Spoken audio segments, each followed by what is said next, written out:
Hey all, this is Michael Van Porpley with Mend Physical Therapy. We're located in Boulder, Colorado, and we're doing just a fun little series with the awesome patients that we have in our clinic. We are so thankful for all the groups of people that we get to interact with on a day-to-day basis, and this is our first one. So for our inaugural interview, we have a great interviewee, Nell Rojas. She's been awesome. She's worked with us, worked with our therapist, Kristen, a number of times, and so we're excited to ask her a few questions. So a few things about Nell. She's a Boulder native. She grew up in Boulder. She went to NAU. She's a lumberjack. Kind of collected a few Big Sky championships at NAU, 3 times steeplechase, 1 time 5K. She took a little hiatus from competitive running after college, but when she finally got back to it, she did really, really, really well. Marathon PR time in June of 2019 at Grandma's in Duluth. 2 hours, 28 minutes, and 6 seconds, which at the time of the trials was the 10th fastest time of the women competing there. And then a half marathon PR time of 1 hour, 10 minutes, and 45 seconds. That was in Houston.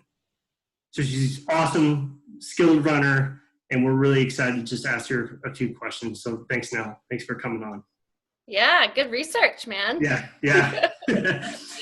All right, so first question. So obviously like we covered, you're from Boulder. Mm-hmm.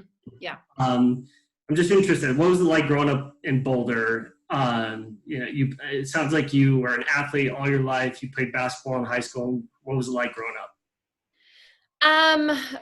I mean, obviously Boulder is an awesome place, and growing up, I was born in 87, and so growing up in the 90s, Boulder was a little different. I'd say, way more low key.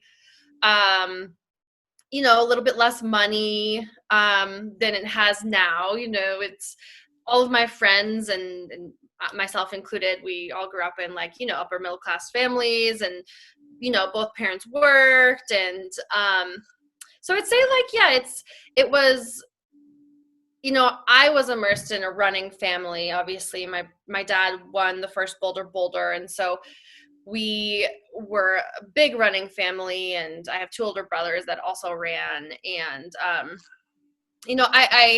there's like good reason or good things about coming from Boulder and bad things about coming from Boulder. And the good ones is obviously I'm so lucky to be very well connected here and have friends here and have my family here and have a lot of support here. But another thing is I'm connected, good and bad.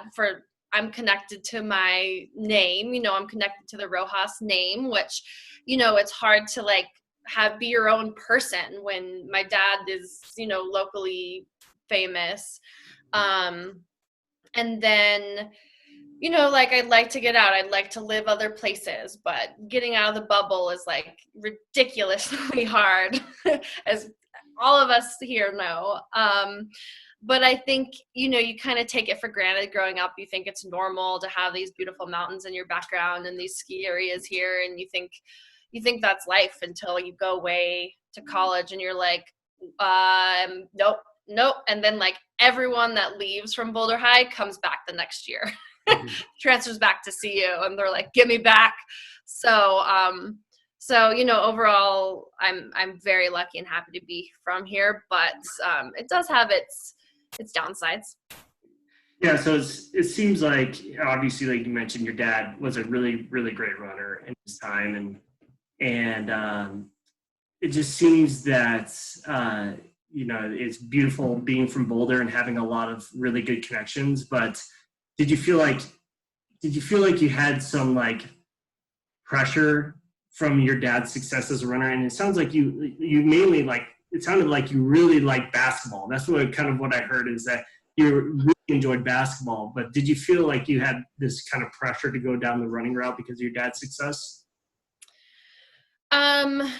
Yeah, I did feel a lot of pressure, and I didn't it was definitely my own pressure that I was putting on myself. It didn't come from my mom, or it didn't come from my dad or anyone else besides like, I wanted to also be a great runner, and I always wanted to win the Boulder like my dad. And I felt that people expected me to be a good runner, but they probably didn't, or didn't care, you know, like like no one cares. But yeah, there was a lot of pressure. Luckily, I have a great dad who didn't care. He just wanted me to be happy. And, you know, if basketball was the route I decided to go, like, he practiced basketball with me. And I just ended up like really being passionate about running, and got lucky. And it was hard. It was hard. I mean, running's really hard, especially for girls going through high school that are successful pretty early, because then like they don't have the maturity to deal with how well they've done. And then they you know, go through puberty, and then they get worse. And then it's just like that. I've just seen so many girls just go through that terrible time. And, you know, if you come out of it still passionate about running and able to run, healthy enough to run, and then you're really lucky. So I consider myself lucky. Yeah, yeah. So like you mentioned, so you went to Boulder, and then you went to Flagstaff, and like why Flagstaff? Did they express interest in your running? I read that you did end up walking on the team there. Yeah, what made you choose NAU? Well, I loved Boulder, and so Flagstaff is like very comparable. I knew I wanted to run in college, but you know, I could have maybe walked on a couple other like good D1 schools. Basically Arizona was WUI, so Western Undergraduate Exchange. So it's like you know, almost in-state tuition because I was walking on. The coach what accepted me, and he was like, yeah, you could be on the team, you know, we'll treat you like an equal. I went and visited. I liked it. Trails galore. And my dad actually was the one who was like, you should look at this school because it's got a great running program, and you know, I think it's something that you could fit into, which it ended up being like super like a perfect fit for me. I got, you know, to travel as a walk-on. You know, I like climbed up the ladder very steadily, and you know, I got more money every year, and I left with almost a full scholarship and great experiences and opportunities. Yeah. So it seemed like you really developed during this time. Like, you know, obviously you went from a walk on to then 3 times steeplechase, Big Sky champion. Like that's a pretty big, I mean, not to say that you weren't fast as a walk on, but you know, what can you attribute that to? Like, is it part of the maturity process that you were mentioning? Was it more just a different type of training? Was it mentality? Like, what can you attribute the development of your skill from when you walked on to when you graduated? Um, I think so. So at least now, like I look at these high schoolers, and they're like a lot of them that I coach come to me because they're really passionate about it, and they really want to work hard, and they're hard to hold back, right? And I lose a lot of these high schoolers because they don't want to listen to like my philosophy of like, don't train that much, you know, because it's just damaging. And so I think it's really important that I did play basketball. I was like a kid who just like, I had a good social life. I traveled during the summers. I played, you know, I just like, running was like really important to me, and I loved it, but that was like one aspect of my life. And I just like didn't like ever reach like maximum when I was in high school. I just like, you know, and so I had this like pent up like potential that was untapped, that, you know, I was just kind of like waiting. And then in college, when they upped my mileage a little bit more, I think that really helped, and I was ready at that point, and I was mature physically and mentally enough to take on that mileage. And so I think that really helped. I think, I've always been like a pretty hard worker, but I think just like building years and years of that base below me. And I also think like just physically, like everyone goes through these things where, especially girls, like in high school, they go through puberty and they like can barely run. And then like all of a sudden their body just like kind of absorbs it all. And I think a combination of all those things really came together. And I had a couple like breakouts races, one like my freshman year of college, and then another like my junior year of college when I made it to nationals. So it's like you train, and then all of a sudden, like, I think your body's like, yeah, okay, boom, so Yeah. Okay. Yeah. So it seems like you were laying down that like foundation throughout. Like you had always had this work ethic, but it wasn't until like the right, correct things matched up, like your maturity mentally, physically, in addition to a little bit of the training, adding mileage in. That's what kind of propelled you to where you were pretty competitive in college. right. Yeah. Yeah. So you mentioned about your kind of philosophy and how you coach young high school athletes, and this is interesting for me specifically, and for like in general physical therapy world, where from my limited understanding of endurance running, it just always seemed like, okay, just run more, right? Like if you want to get better at running, just run more. And it seems like you're kind of disrupting that a little bit with your philosophy, to where it may not necessarily be the case that you need to run more, but you need to almost work smarter versus harder. Exactly. Where did you develop this? And I kind of want to go into the like strength training and stuff, but like how did you start with that, and where did you develop this philosophy? So my dad he's coached high schoolers and all ages for, he basically coached his high school team when he was in high school, like crazy, amounts of years ago. And so he has all this experience built up that, I kind of wish that we were all able to take someone else's experiences and like put that in ourselves and be like, okay, now I know it. So that kind of doesn't work, but my dad has always had this philosophy of like, undertrain and overperform, and, train smart. Showing up to the line a little bit undertrained is way better than showing up to the line injured, overtrained, tired, sick.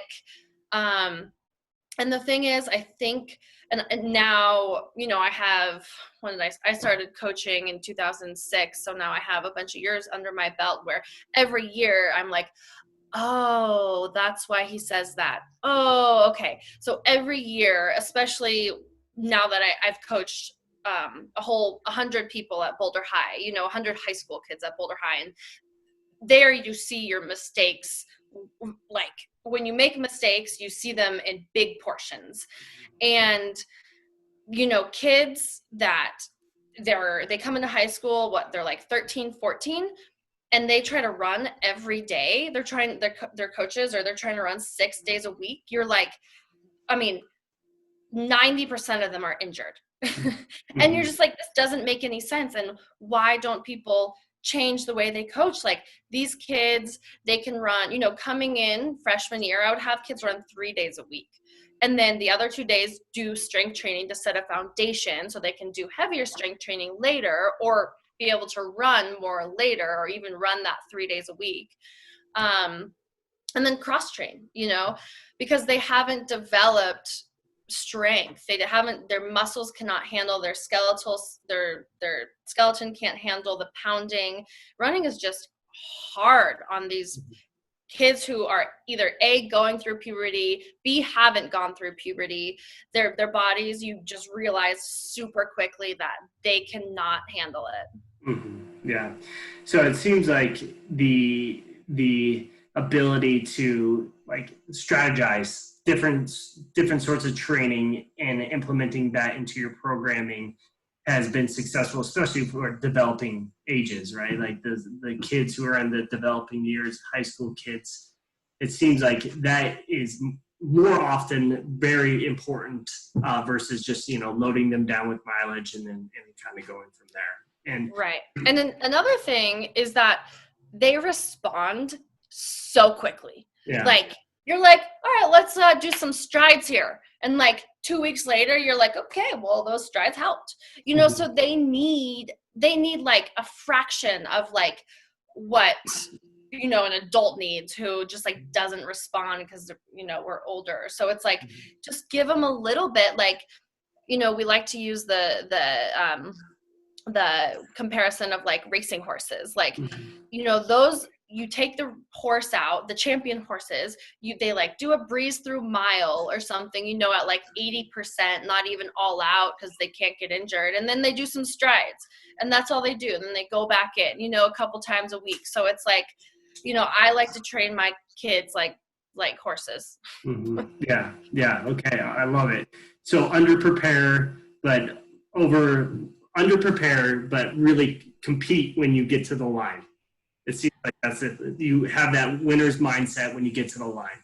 Right. Exactly. Mm-hmm. Got it. Okay. So you mentioned how you train your high school athletes, and I'm just intrigued now. So you had Olympic trials at the end of February, and it sounds all things accounted for. It sounds like you had a fairly good outing. It seemed like it was a great experience, and it seemed like it was just something that was great for you. Where do you go from here? Like, what's your training look like now? What's the plans for the future? I know it's uncertain what's going to happen here, especially coming up on like race season now. But what's your plan? What's your training now? So yeah, it's really interesting, of course, right now. I was gonna do Boston when it got pushed back to September, but doubt that will happen. Mm-hmm. So right now, I did kind of like a speed cycle where I was working, because I was possibly going to do the 10K trials. When they popped up, they ended up obviously getting canceled. So right now, I don't want to push my body too much right now. I don't want to break it down. And so I'm doing a lot of cycling. And that's been really like rejuvenating and really fun and like a really different way to push myself now that I can't get in the water, because I used to swim a lot. And I went through a couple weeks of like very little cross training and all running and no swimming because the pools are closed, and my body did not do well.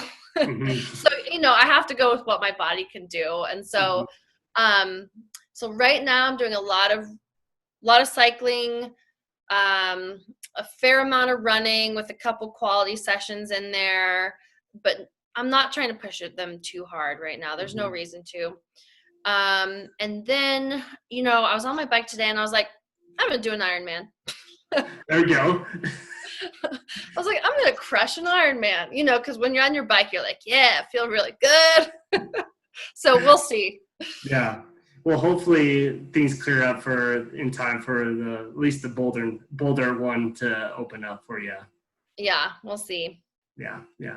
Well, no, thank you so much. I appreciate you taking time to answer some questions. It was really great to like learn a little bit more about you. And I know for the folks who end up listening who are interested, I'm just wondering, like, is there any way they can get in contact with you if they want to know more about training or whatever that looks like for you? Yeah, they can. The best way is just to message me on Instagram, which is Nell Rojas Running. Or you can go to rojasrunning.com. Okay. Awesome. Well, thanks, Nell. I appreciate it. Yeah, thank you.